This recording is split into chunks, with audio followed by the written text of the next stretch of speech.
Today's podcast is presented by Podgo. Podgo is the easiest way for you to monetize your podcast, providing podcasters with a flat rate for ad space so you always know how much you get when you include an ad from Podgo. I recently joined as a member, and you can too. Apply today to become a member and immediately be connected with the advertisers that fit your audience. That's podgo.co at podgo.co. And please put unprofessional development in the "How did you hear about Podgo?" That will give us a little finder's fee. Thank you.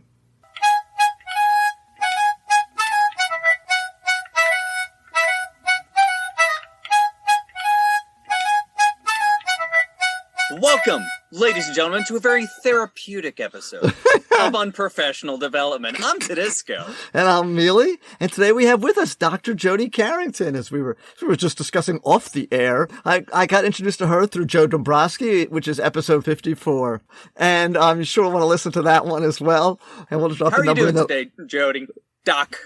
Oh my God, I'm so good, but I'm very jealous already because you just used your last name, so I want to just be Carrington. I don't. Okay, you can be Carrington. Yeah, Tudisco and Carrington. I feel like that's cool. I love it. Yeah. It sounds like a whatchamacallit, sounds like a detective agency. I was going to say an evening soap opera star's name. You know, it does. Yeah. Oh, yeah. There was one called Dynasty. There was all the Blake Carrington, right? Yeah. Okay, so I'm remembering right. Yes. Uncle Okay, Blake. John Forsythe. Yes.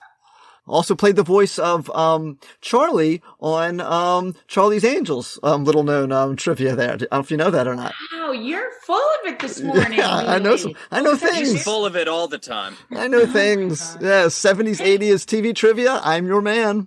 Really? Yes. Yeah, ask me anything. We like to talk about to our guest how they do biology in like a fun way. Okay. So kind of like the Love Boat, since we're going with 70s TV shows. All right. So, you're going to be our Julie, from, the Love Boat. And you're going to give us what are the major ports as you go through your career that you stopped off? You know, who was the lounge act that entertained you, that inspired you to go where you went? Or what did you eat on the buffet? Metaphorically, okay, as we say, that fed your spirit. Yes. What was your chocolate fountain that The fun. Anyway, as deep as close to the metaphor and analogies you want to go, or is just whatever you want to do. It's all you. Wow. Okay.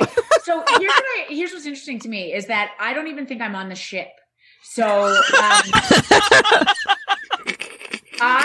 Here's what's really fun, okay? Because I'm not a teacher, right? And I don't even like kids. So I don't know if you should have vetted this a little better, but anyway,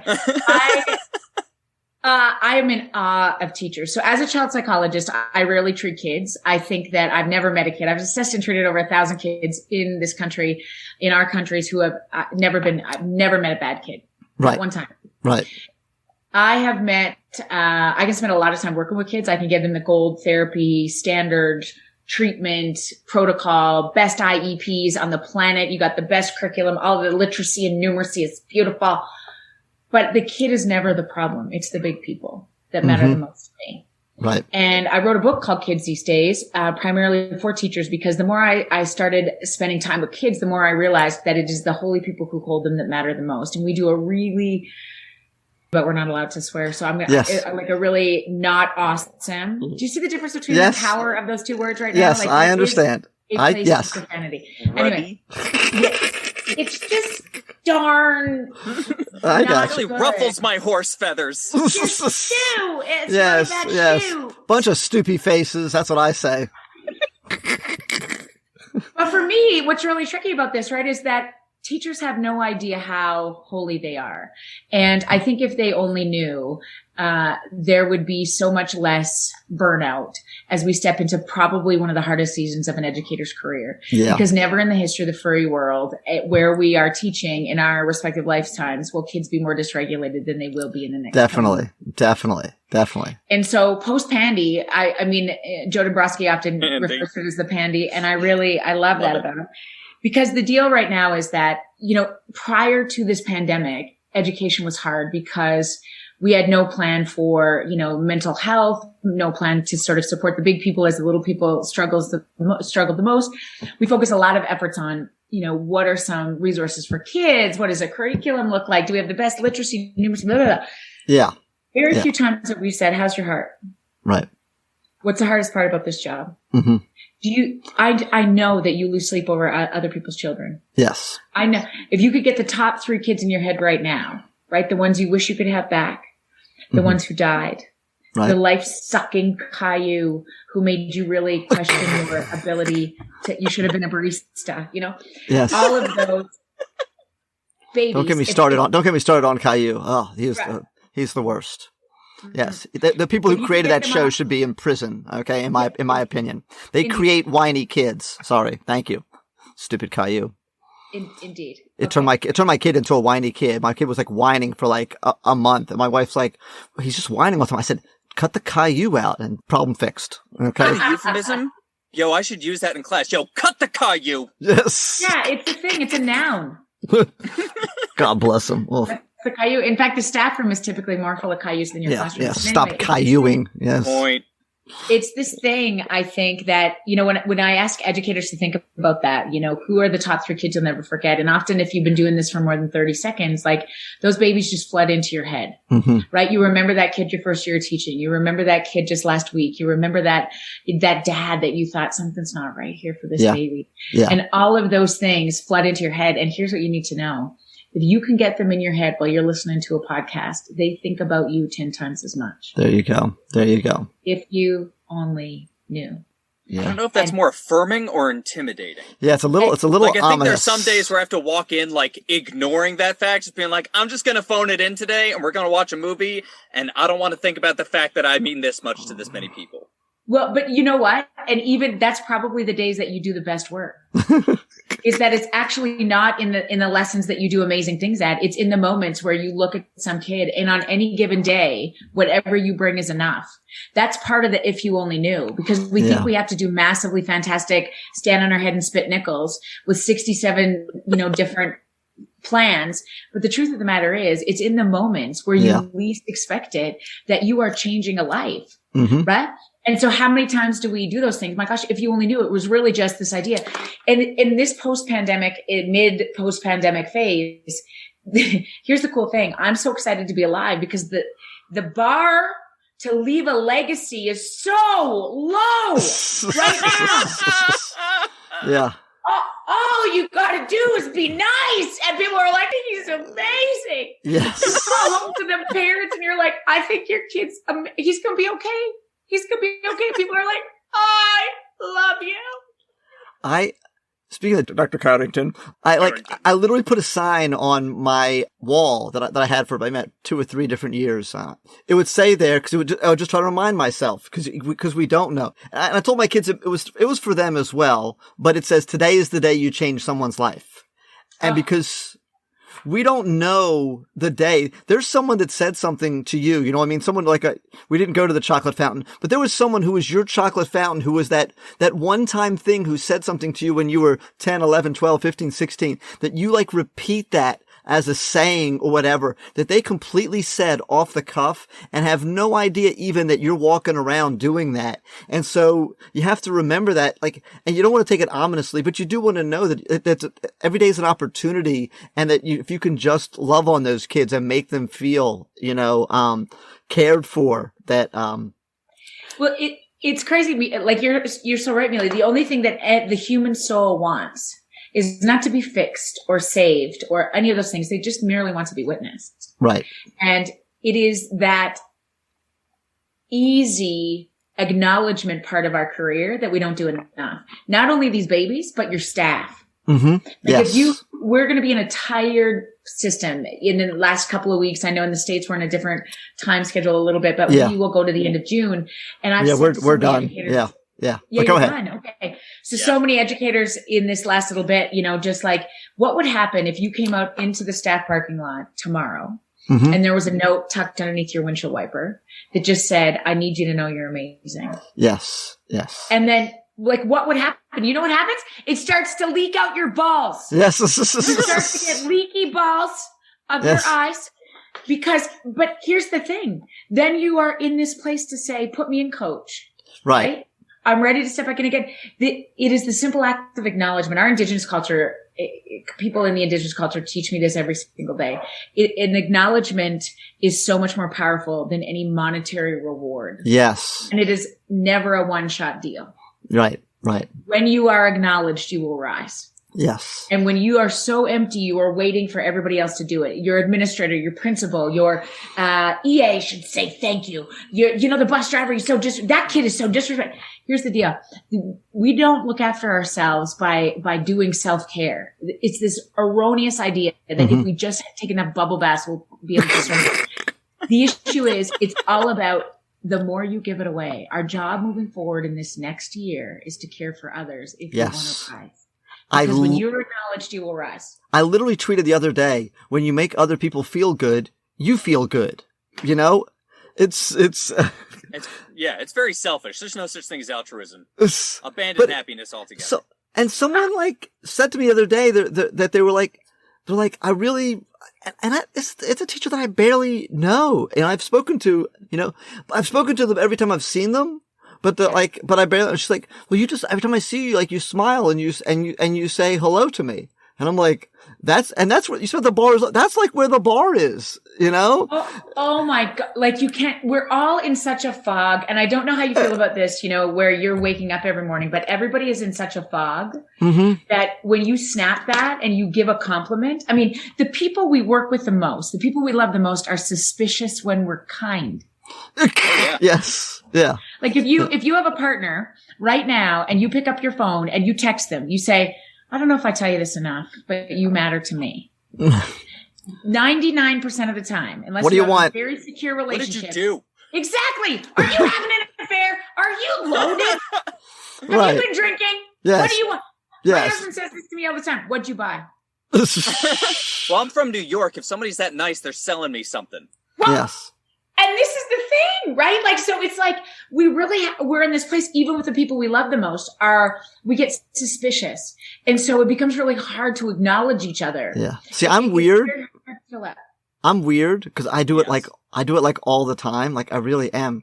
My kids and my wife does this. I literally, so my kids are like little mealies. They're just goofy and they're silly. And we have a million inside family jokes, and they'll be saying something and they'll be doing something completely weird, and I'll be like, I love my family. I just love my family. And I just say it all the time. And I say to my kids, my students, at least once a week, I said, in case I haven't told you guys, I just want to let you know that Mr. Mealey loves you. Okay. I don't know if any of your teachers are telling you they love you, but I love you and I really mean it. And the first week, they're like, who's this guy? What's he talking about? But then at the end, they're like, I love you too, Mr. Mealey. I'm like, oh, okay.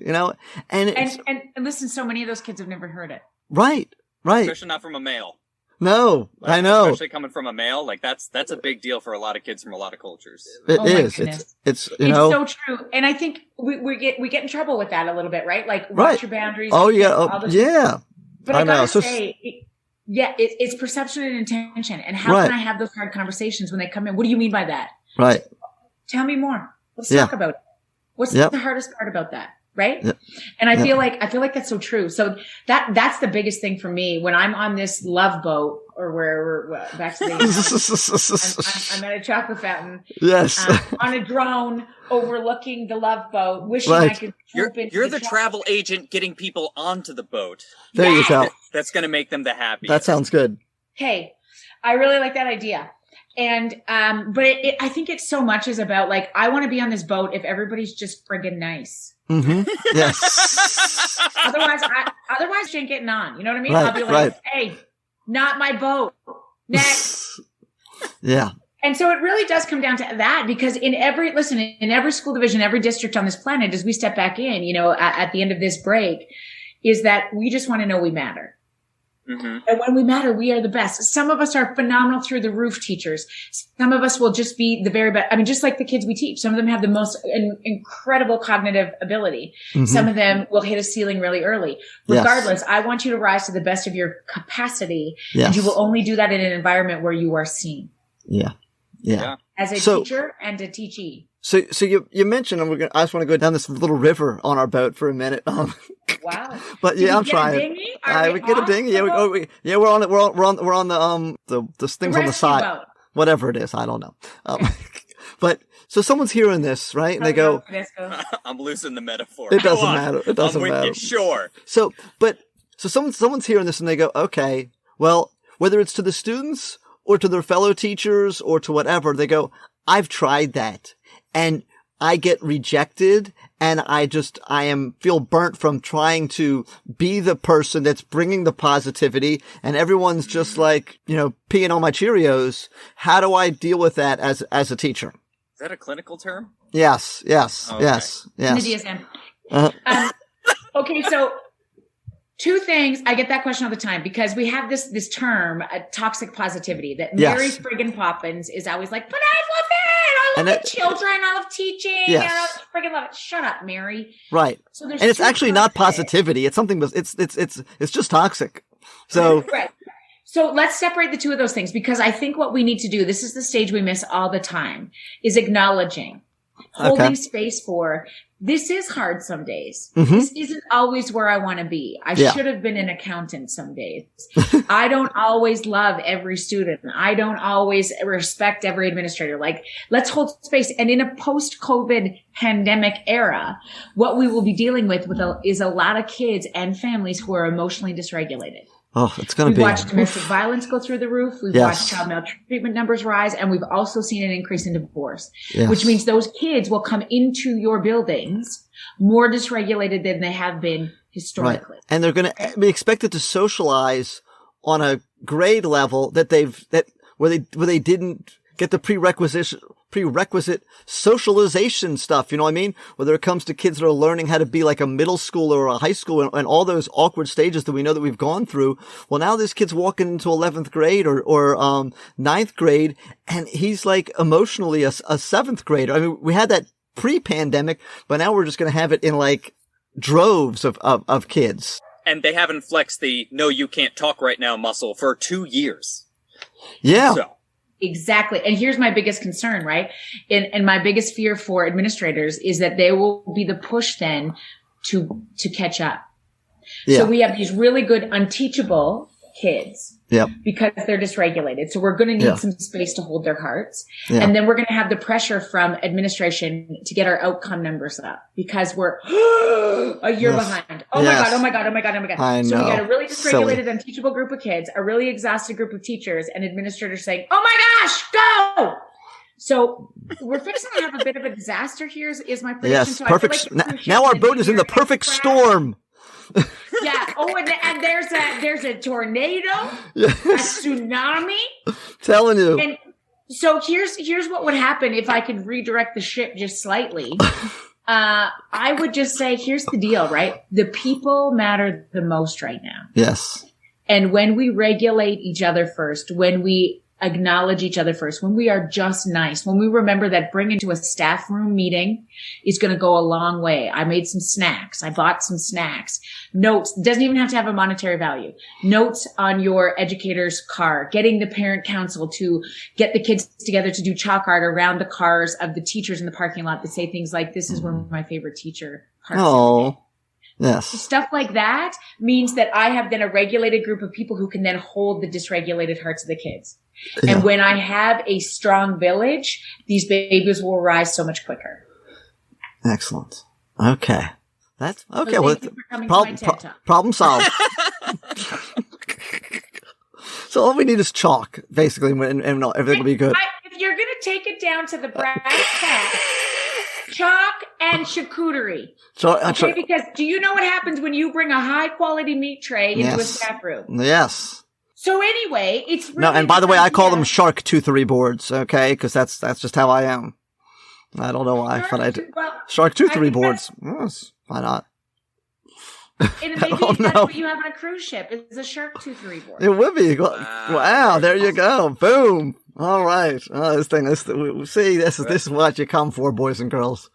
Okay, Tudisco, you look like you had like a really deep thought there. No. No. No, I was just thinking like, oh no, but we really need to focus on the numbers because what would our country be like if people didn't understand science? Yes. Oh, wow. Oh my goodness. Yes. Right. Yes. You can't even get to the numbers if nobody knows how to be nice or to have empathy or compassion. So it is that first piece. And then even if you have the best curriculum, kids cannot learn if they're getting beat up every day. Right. Kids cannot learn if they don't feel seen. Kids cannot learn if they have teachers who are like, sit down. Yes. Now, is there a time for that? Yes. There's take charge moments in every classroom, every household, all those things. Right. But the deal is I can't make you learn. I can't make you be nice. I can't take away enough stuff from you to make you be kind. Right. I have to show you. I have to show you how to be empathic, how to be anti-racist, how to be connected to a community. I can't tell you. I have to show you. So my biggest input right now, my biggest focus must be on staff, not on kids moving forward in the next 2 to 3 years, full stop. Right. Oh, yeah. Right. And if you teach kids how to be kind, they can learn how to work with other people and learn all the things they need. We can't teach them everything in 12 years, and we shouldn't have to. All right. Dorothy didn't know how to do it all. She just made some friends along the way and wound up killing a witch. So Nice. be more like Dorothy. There you go. Wow. So I was going to say, and back to our ship analogy, because we love our ship analogy. I mean, so it has moored and capsized. I mean, well, the teachers are. I mean, if Isaac is not, happy and doesn't, and Gopher isn't happy, then all of the guests that are coming on every week, which are our children, well, then they can't have a wonderful cruise. So it takes. Have you ever worked on a ship? Like, no, let's stick there. I never even been on a ship. Okay, so oh my God, you made up this friggin' analogy. Just I know. go with it. I do know this. If you hold your tongue and say, I was born on a pirate ship. Did you do that when you were in elementary school? Yes. Hold your tongue and say, I was born on a pirate ship. Okay, anyway. Okay, listen. What you just said about the analogy is brilliant. Yes, it's brilliant. Nobody's going to come back for a second round. No. And how do we fund your school? How do we fund the education system? Bums in seats. Right. How do we get us into this place where we really become the best institution that we work for? It's because we come in and people are excited to see us. Yes. Not like, only 657 days till retirement. And those 10-year-olds who come in and like their school, in just a few years, they're going to be adults who get to choose whether or not they're going to pay taxes to support those schools. That is true. So if they hated their time in school and think it's totally useless, guess what they're going to choose to do? So that's what we need to indoctrinate them in. That's how we work it. Okay. Drink this delicious Kool-Aid. Yes, teacher's good. Teacher's good. Drink. Wait, why are we making a podcast again? Because we like to watch movies and yell about them. They yell about directors, yell about the plot, yell about the acting, but they also talk a lot. But mostly Josh and Cassie yell about the movies. Hey everybody, I'm Cassie. And I'm Josh. And we are the hosts of the brand new podcast, Josh and Cassie Yell About Movies. Each week we're breaking down a different film and sharing our unique perspectives and holding nothing back. And fair warning, this is a spoiler-heavy podcast, so yeah, just be aware of that, please. Do we make jokes or is there anything else? Gosh, I hope so. I have fun laughing at you. Well, thanks. And we yell about movies, is that right? That's right. We upload new episodes on Tuesdays, so hopefully we'll see you then. Thanks for listening. You're not Carrington. I have an important question for you. So I get what you're saying, but I feel like there's definitely a lot of people out there who are hearing this message about loving our kids and giving support to our kids and all of that. So what do we do? Like, we're not trained therapists, right? What do we do with kids who reject us? What do we do with the kids who drive us nuts, who lie and steal and get under our skin and drive us crazy? Love it. So you don't have to be a trained therapist. And this is the great big place where people land all the time. I didn't get into this to do social work. I didn't get into this to do therapy. Okay, listen, because you didn't get into this to teach the Bunsen burner. Okay. Not one single teacher who's good at this job did I ever hear them say, oh, I was just called to long vowel sounds. love long vowel sounds. Get into this business is because you know you can influence the life of another human. That's it. Full stop. Most of them. Some of them because they liked history and they couldn't become a museum director. But anyway, go on with your bad self. Small. Yes. Small.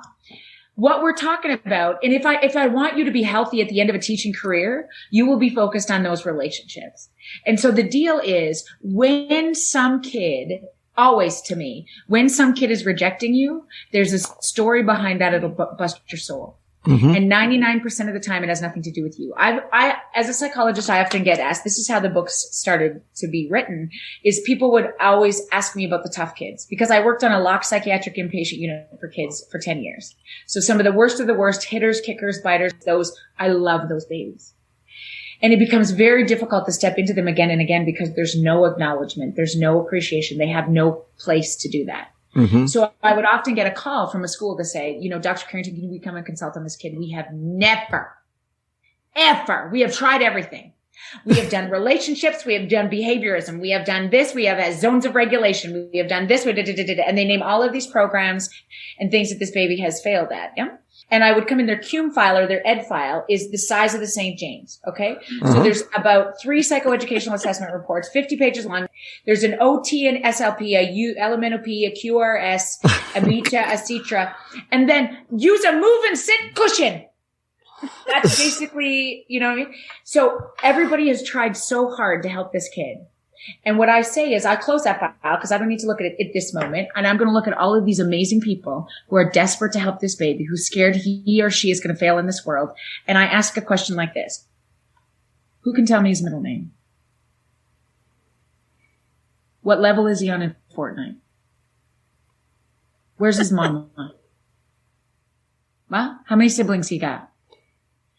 And when we get back to what we're wired for, which is connection, right? Full stop. Babies die if you disconnect from them. The ones with the biggest CUME files have the least amount of connections. And so when I get a staff who can say to me, this is what I found out about his mom. This is what I found out about, he's been in 3 foster homes in 2 years. He spits and hits and kicks because he's been physically assaulted his whole life. Now, it doesn't excuse, condone, support the behavior, none of those things. Right. It allows the big people to have more empathy. Yes. So that I can then show him how to regulate. Okay. Does it help to suspend this kid for 2 weeks? Not a chance. No. So what do I do then to bring him back in, right? What do I do then to be like, hey, I heard you like the Packers, dude. Me too. Right? When we are acknowledged, we rise. So yes. How do we engage a bunch of educators to say, you single-handedly can't undo multiple generations of abuse, neglect, and trauma. Neither can an EA. Neither can one bus driver or one custodian or one principal. But when I say, okay, Chris, here's the deal. You, me, William, and Ethel, I got this. Okay. Can you help me with this one? I know we're all huge, whatever, New York Mets fans. So is this kid. Yep. Now, all I want you to do every time you see him is high five him. Okay. He also really, really loves Starburst. So I got a whole thing and people will be like, oh, you're going to reward him with Starburst? No, I'm going to get his heart. Right. I'm going to get his heart. And then this kid's going to learn from me. But I can't do that single-handedly because one day I'm going to be like, Chris, I'm out. And you're going to be like, put me in. I got him. Right? How do we build a village? Because if this kid goes home every night into a foster care system or a state care system where nobody's going to tell him he's great or love him, he's going to come in like he's a disaster every day. And you're going to look at each other going, what are we doing wrong? You're not doing anything wrong. Yep. You are giving him a corrective experience where he can feel dysregulated for a moment, and that will serve him. Because in 10 years from now, even if he's in prison, if he's being unkind to somebody, he'll think, remember that time Mr. Tudisco said to me, look at me. You're bigger than this. Okay. We be kind to each other. Sunday. June 27th, join us for Edupod Loser. There will be over a dozen Edupodcasters. Listen for some rhythm and rhyme. That's a poetry slam, boys and girls. Roundtable discussion. Just some teachers talking about teaching and laughing and having a good time. Role-playing games. Oh, yeah, for you nerds out there, you're going to like that stuff. Radio drama. Dum dum dum dum. Ah! And really funny people. At least really funny looking, if nothing else. 1 to 9 on June 27th, Eastern Standard Time. We'll be live streaming. There'll be links. We'll put it on the Twitter. We'll make sure that you know where it is. Follow us at Unprocast if you're not already, because that's probably going to be the easiest way to know when it's going live. June 27th, Free up your calendar now. Thank you. I do want to say, though, I know exactly what you're talking about. I had a student this year. There's definitely something going on. Like, he doesn't operate on the same level as other kids, right? Okay, yeah. And a lot of other teachers were really struggling with him. I mean, he doesn't like to listen to people. He likes to do his own thing. And so what I did one day is I went up to him and I was like, you know what? I'm making a playlist. What music should I listen to? And he just started giving me some musical suggestions. And like, I listened to them, and they're great songs. And I was like, wow, these are awesome. Thanks, man. And he didn't give me trouble for, I mean, like, he still had his problems. We still had some issues here and there, but like, he gave me a lot more respect and love than he gave the other people in his life. Oh my God. Can I tell you this story real quick? This is the one thing that changed my career. And it's a bit, I'm going to go real fast about this. I had this teacher tell me the story, and I put it in our next book. It's called Teachers These Days. And she said, listen, I was teaching in school one day, and our school got broken into. Okay. And she said, but I want to tell you the history of my school is that I used to teach here. After that, I sort of went on to this place, and I, taught in a jail system, and I saw this kid, and I remember that we were friends, and I remember that, I knew some things about him, and he walked in, and I had to assess him when he was in jail, and I saw his face, and I thought, oh my God, you're the kid. I remember you. And he's like, yes, Miss S, I remember you too. This is how it's been, and I'm not doing really well. And she said, oh, buddy, come on, let's do this assessment. You can do it. She said, and then I started to think back to about 5 years ago, the first time I met that kid. And I remember when my school had been broken into, and every room in that school had been destroyed except my classroom. And people were so weirded out by that. And she was like, I came in and my door was shut. The rest of the school, I mean, they'd started things on fire. They'd busted computers. They'd done all these kind of things, destroyed the school except for her classroom. And so they did this assessment, and he looked at her and he said, do you remember that time that school that I was in got broken into? She said, yeah. He said, that was me. And I said to my troop, do not touch her room, because you always saw me. And I just want to say thank you. And she said, the next time I saw that kid, the next time I was in his presence, I was at his funeral. Oh. Wow. You do not ever underestimate what it means to say, what's on a playlist? Give me your songs, buddy. Let's tell me, what do you know about weed pens? I want to know everything. Doesn't mean you condone support. Even if they were all awful, awful, awful, you would be like, oh, tell me about that. Why do you love that one? Right? Mm-hmm. It is that human connection. That doesn't mean these kids can't get out of the systems or the generations that they've been brought up in or surrounded by or all those things. But oh my gosh, when you are witnessed, you rise. Yeah. And how powerful is that? You could step into school every day, whatever you got, even if it's like this. And other days you don't have a bra on, you hate your job, everything's happening. You know those days. Yes, right? most of my days. Oh, right.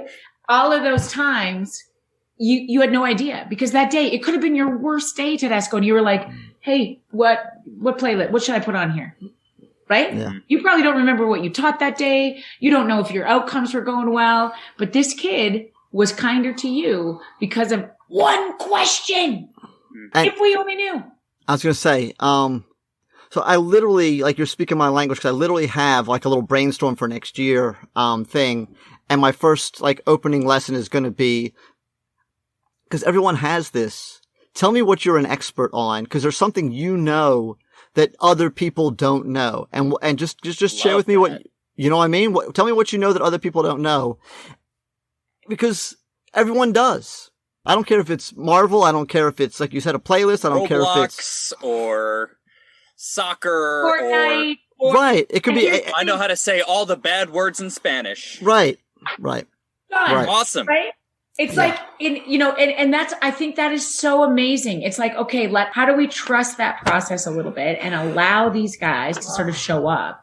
And what happens in that moment is you just watch them rise. Right? Yeah. It's so cool. Yeah, no, I love that. I love that. And I love can I just say, even when we talked about that story, you were like, oh, right? I could see the emotion. I don't know. Your listeners probably don't get to see your face, but I wish they could, because this happens to every teacher I talk to when I take them back, because you're thinking of a student and you're thinking of a kid, and this will happen to everybody listening, because each of you are so woven into the tapestries of so many kids' stories that it's almost like I'd rather not think about that. Like, that's what you started with today, right? You're like, I'd rather not think about that sometimes, because it can be so heavy. All right, so let me pick your brain about the opposite end of that spectrum then. So, because as a teacher, I can also be very, very hard on myself. Because I care. Like, I'm here to care. And so when I see those kids fail, when I see a kid wind up in jail or worse, those questions start swirling in my head, like, what could I have done better? What could I have done different? You know, could I have said something? What would you say to a teacher going through that kind of crisis? Oh my gosh, I love that question. And first of all, the first thing that has to happen in that moment is I always say to them, let's take a deep breath and drop your shoulders. Mm-hmm. All of those thoughts come from this place of anxiety. How did I mess it up? What could I have done better? Why didn't I catch it? Right? Yeah. It is all of those things, like, what did I miss? Or you find out after, 2 years later, this kid was, massively abused or whatever, all those things. As a therapist, that's happened to me so many times. How did I miss it? Right? Mm-hmm. And here's the issue, right? When we are regulated and looking after ourselves and each other, we catch the things that need to be caught. And there's so many times that we can't. We weren't supposed to. We didn't have the evidence. We didn't have the experience, the whatever that is. And it's that forgiveness and grace factor that I think becomes so true. You would give that to Mealey in a second. I would give that to you in a second. You would give it to me in a second. But I think sometimes when we don't even articulate it, when we don't even say, giving teachers that permission right now in this moment to be like, there'll be some times where the guilt punch hits you right in the gut. Yeah. Why could I? You bet. That's part of serving kids and families. That's part of having bad days. If I look at myself as a parent, I mean, I wrote a book. Oh, yeah. Days, right? I wrote a book called Kids These Days about how to do it. If you watch me with my own personal children this morning, you wouldn't buy the book. Like, we know what we're supposed to do, but sometimes in some moments we're overwhelmed. Some kid pisses us off. Sometimes we feel like, you know what? You've given me 8 kids with IPPs and no extra support. I don't know. So it's that idea, right, where I think that we need to give ourselves grace in that process. And the truth of the matter is, the data around this is really interesting. If we get it right 30% of the time, whatever right is, which means typically we 30% of the time? 30. You can screw that up 70% of the time and still walk babies through emotional regulation successfully. Wow. And that's less than 2 school days. You can show up and have bad days, teachers. You're allowed. You're human. I don't know if you remember this part, but it's okay to give ourselves some grace and some permission in that regard. And then just know it is those quiet moments. I mean, I tell the story in I think the beginning of Kids These Days about it was a teacher in grade 10 who changed my life. I have no idea what she taught me, but I remember where she was standing the day Neil Rezeshin died. I remember what she told us that day. She has no idea. I went to her 25 years later and I said, Holly Nordstrom, do you know you changed my life? She said, what are you talking about? I said, do you remember addressing us as grade 10 students that day? She said, Jode, I don't have that memory at all. And I said, I'll tell you, 29 of us will never forget it. And she said, of course you never forget losing a student. She said, but I don't remember that day. I don't remember orchestrating that. I don't remember who told us, to help that group of 16-year-olds through it. But it is so often in those moments. And I think my only point is, and I love your cautionary tale around don't put too much expectation out there, because I think we'll fall under the weight of it sometimes. It's like, how do we send that message to just remind you that it is right now, you're enough. What you've done so many times, if you've been teaching for more than 35 minutes, you have no idea the impact. Right? And sit with that sometimes and just know whatever you give on Monday or, when you step back in August, it'll really have very little to do with the lesson planning and the literacy and numeracy. It really is about it. Do you have joy? Then show it. Are you funny? Then get a fart machine if you're not, because a fart machine will cover your ass if you're the most boring. Unintended? Yes. And I think only you would catch that. So good job. I'm an English teacher. That's what we do. Right? Is that it really comes back to people first. Like, who gives a rip what we say in this? If that dude's not okay, it changes everything. Right? Right. And I think that's so true. We get so hung up in did I get my supervision time? Did I, can you take this kid? Can we do these things? Do you see me? Do you respect me? And it really comes back to this idea that, when it gets really hard, we're just like, of course I have you. Right? Of course, I don't want anything bad to happen to you. Of course, I want you to know you matter. Right. Right. So I think that's the whole point. And I just know when we step back into the next season, the next school year, wherever you're at in this journey is really, that's the ticket. That's a ticket, right? Can we bring it back to that? Because always there'll be that kid. Always there'll be that staff member. Always there'll be that thing in your own life, right? Somebody's going through cancer, or you're waiting the birth of your baby, or you getting a divorce, or whatever the deal is. Teachers also have this incredible thing called life that they're also expected to suspend while, they serve these kids who have enormous stories. Oh yeah. And a lot of times admin does not understand. Well, I think they do, but it's so hard to be able to then juggle it all. And when we feel up against the wall or scared, we go back to the things we're sure of: policy, procedure, right? You watch a senior administrator try to deal with a sobbing EA. Oh God. Right? I'm going to go back. Okay. So here's what you're allowed. You're allowed to have 1 day of yoga. Okay. Versus this idea of, holy smokes, all bets are off. Let's grab a coffee. What's happening? Right? Because your job isn't to fix it. It's to hold space. And you don't need to be a therapist to do that. To be nice, you don't. How do we lead from relationship? And some of the great administrators in the world, if we look at Dare to Lead, a Brene Brown model, or we look at, Eric Mosley, the work human movement, it really is about how do we appreciate the people that are going into the hard battles every single day. That's how you lead well. You don't need to fix it. Seems like the big thesis there is just be human first. Amen. Awesome. All right. Amen. So before we go for today, I know you work with kids in crisis. I know you work very closely with schools and teachers, administrators, and I know with all those things there comes a lot of comedy. For good or bad, just situations happen that just blow your mind and go, how did this happen? So can you think of any stories, any PG-13 stories of just funny, ridiculous, insane things that have happened to you while you've been on this journey? Oh my gosh. Here's what I love about educators more than anything is in this last year, I feel like so many of you should write a book about the things you can't unsee on Google.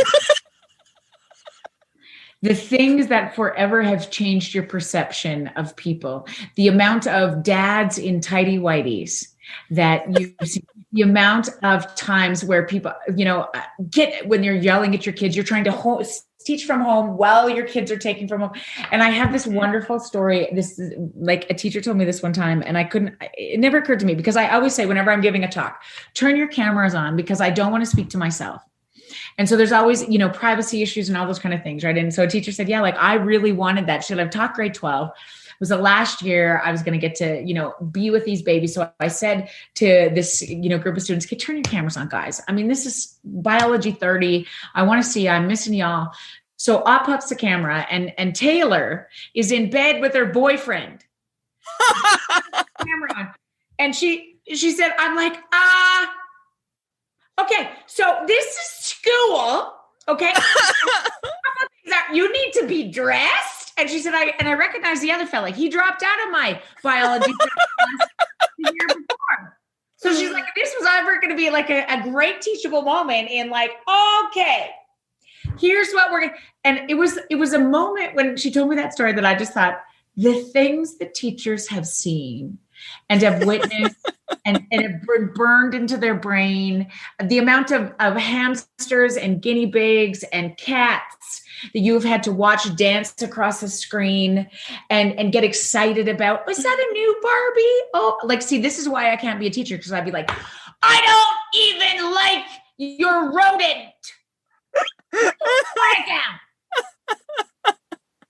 So that's why teachers are amazing in addition to that. But I think that's I would love somebody to write a book about Tudisco. So if that's you, I'm fully endorsing it because I think that there's so much about this that you witness and see. Oh my goodness. I told my students day one of this year, I'm like, you never need to turn your camera on. I don't need to see your room. If I were 12, because I teach 7th graders. I'm like, if I were 12, my camera would be off and I'd be muted every day because I can't handle that kind of anxiety. So if that's what you got to do it. Just turn in your work. I love it. Yeah, I love it. I just think there's so much of that. And I got to say, like, I think there's so much in this place. Some of the teachers, the educators that I admire the most are the ones who have the most joy. The ones who, just always bring the stories about like when this happened and I took responsibility for a fart because I knew this poor guy was going to just get annihilated. And like, you know, all of those things, I'm like, that is the best. This is why you do those things that make you belly laugh. And I love that you asked that. I hope you asked that about every single one of the people who sort of come on your show, because that's the point of teaching, is the joy. You won't forget it, but neither will they. Awesome. All right. Well, thank you. I can't thank you enough for coming on the show, for talking to us, for putting up with our nonsense and listening to us ramble on about cruises. Oh my gosh, that was fascinating. Yeah, no, it was such an honor. I'd love to meet you both in person someday. So thank you. Keep doing what you're doing. It's amazing. You too. And when does your next book come out? August 21st. August 21st. Awesome. We will definitely put that up on the Twitter. There are going to be links in the show notes to your last book, and anywhere else people can find you and connect with you and contact you. Yo, I'd love to hear it all. It's jodycarrington.com is our Instagram handle, and Dr. Carrington on Twitter. And we're just everywhere. We would love to have you join us anytime you can. Awesome. Well, thank you so much for coming on our show. And to everybody listening, stay unprofessional.